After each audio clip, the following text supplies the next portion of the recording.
They work in some of the world's most dangerous locations, entering volatile battle zones and coming face-to-face with battle-hardened soldiers, rogue militia groups, and terrorist networks. They're nicknamed the Blue Helmets because of their distinctive light blue helmets and berets, with the letters UN emblazoned on the side. These are the United Nations Peacekeepers, the armed forces and police personnel used by the UN to bring security to trouble-stricken regions around the globe. Technically, the Peacekeepers aren't part of the UN. They're supplied by member countries from their own military and police forces to do whatever they can to negotiate peace in places of conflict. The UN Security Council makes the call on whether to send peacekeepers to an area of conflict. Once the green light's given, the UN Secretariat draws up a detailed plan on how the mission should be carried out. Member countries are then asked to contribute police and military personnel to act as peacekeepers. There are currently around 70,000 UN peacekeepers currently deployed in 11 different regions throughout the world. Although the peacekeepers operate everywhere, the majority tend to be stationed in Africa. As of September 2024, the UN had peacekeeper forces situated in countries such as the Central African Republic, South Sudan, Cyprus, India, and Pakistan. The average peacekeeping mission lasts around 30 months, although some can drag out for much longer. For example, the UN FICYP mission in Cyprus started in 1964. It was established to help control tensions between the rival Greek and Turkish ethnic groups. The UN has been deploying peacekeeping forces since the Suez Crisis in Egypt, way back in 1956, and since then, the organization has been involved in over 70 peacekeeping missions. From the outset, the peacekeepers' main goal was very much one of low engagement with hostile forces. Instead, the UN was more focused on its forces maintaining ceasefires, protecting civilians, and stabilizing situations. However, the world's geopolitical system is becoming increasingly complicated. Added to that is the problem of the UN not being able to monitor potential threats to peace as efficiently as it would like. Civil war and violent uprisings can now take shape in several forms, including military takeovers, armed militia groups, and terrorist strikes.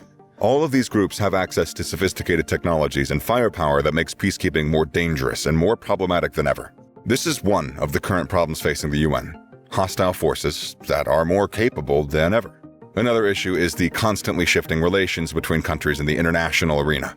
The UN is often prevented from being able to fully carry out its goals when nations refuse to comply out of self-interest or other agendas.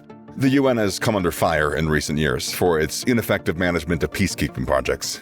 Many claim that the job is now too big for the organization and that the armies of individual nations are better suited to stamping out conflicts. Even though the number of peacekeeping forces has doubled over the past 25 years, it may not still be enough. The UN deployed around 50,000 personnel in 1993, and the figure is now closer to 100,000. However, the growing number of ongoing conflicts around the world means that the UN's efforts are being stretched to their limits. Doesn't help that financial aid has also been a shortcoming. In Donald Trump's first term in office, he slashed America's UN funding by 3% and is likely to do the same when he takes over in 2025. The US is still by far the biggest contributor to the UN, though, giving an estimated $18 billion in 2023. America supplies almost 30% of the UN budget, which is double that of China, the next biggest funder. The funds are used to pay peacekeeper salaries, as well as go towards transport, equipment, medical supplies, and weapons. Southern Asian countries supply the most peacekeeping forces. Bangladesh, India, and Nepal deploy a combined total of around 20,000 personnel. The Sudan in Africa currently has the biggest deployment, after decades of civil war left millions of displaced refugees. Providing assistance for displaced populations is one of the key roles of UN peacekeepers. This includes helping people to get set up starting new lives, as well as ensuring that they don't return to hazardous regions from which they fled. Delivering humanitarian aid is another major part of peacekeeping missions. Much of this has taken place in war-torn African countries. Peacekeeping military units are dispatched to these zones with food, medical supplies, and medical staff. And once the aid has been delivered, the armed UN forces then remain in the area for up to 6 months as security. Other tasks might involve clearing landmines, as well as training locals how to do so. Although the UN peacekeepers have traditionally resisted engaging in combat, the volatile nature of some areas has called for a revision of this policy. The UN Security Council has permitted peacekeepers to use force in certain situations. These include acting in self-defense and when trying to protect their unarmed civilians.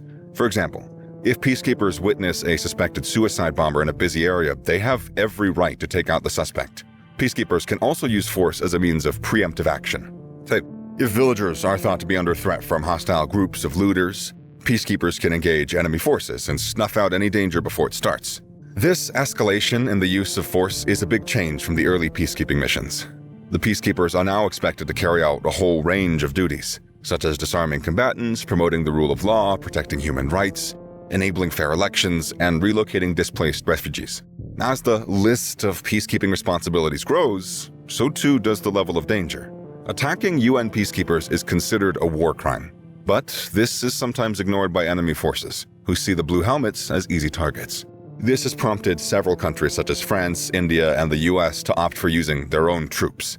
The belief is that most developed nations have better organized and more capable armed forces than the UN.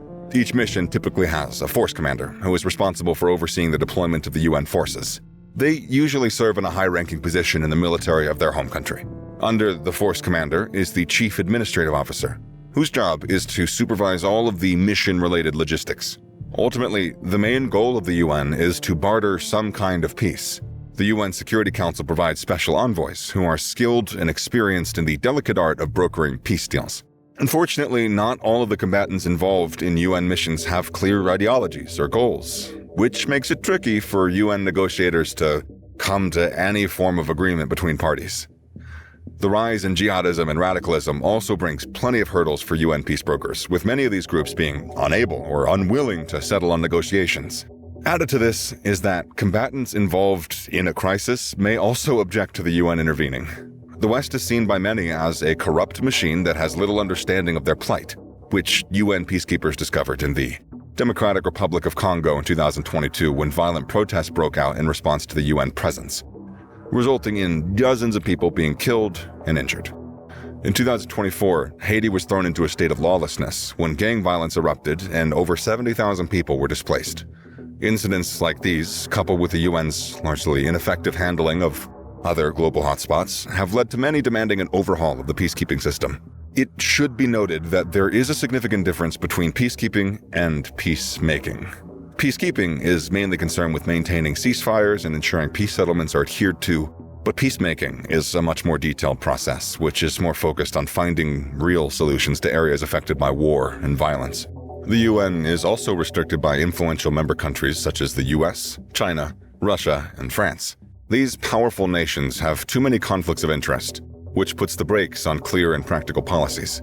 The UN could only watch on as war erupted in Ukraine and Gaza, which its critics claim is proof the organization has become redundant. But what are the alternatives? The UN's main advantage is that it strives to remain impartial without favoring one region over the other. More funding would certainly help, but most nations are reluctant to contribute the current amount, let alone cough up more. Some regions such as Africa, Latin America, and Southeast Asia argue that they're underrepresented in the UN and more reforms are necessary. Meanwhile, the UN peacekeepers will continue to serve throughout the world's most troubling spots. They'll make use of whatever resources they have and keep working towards maintaining peace. Because aside from the blue helmets, there's nobody else putting up their hand.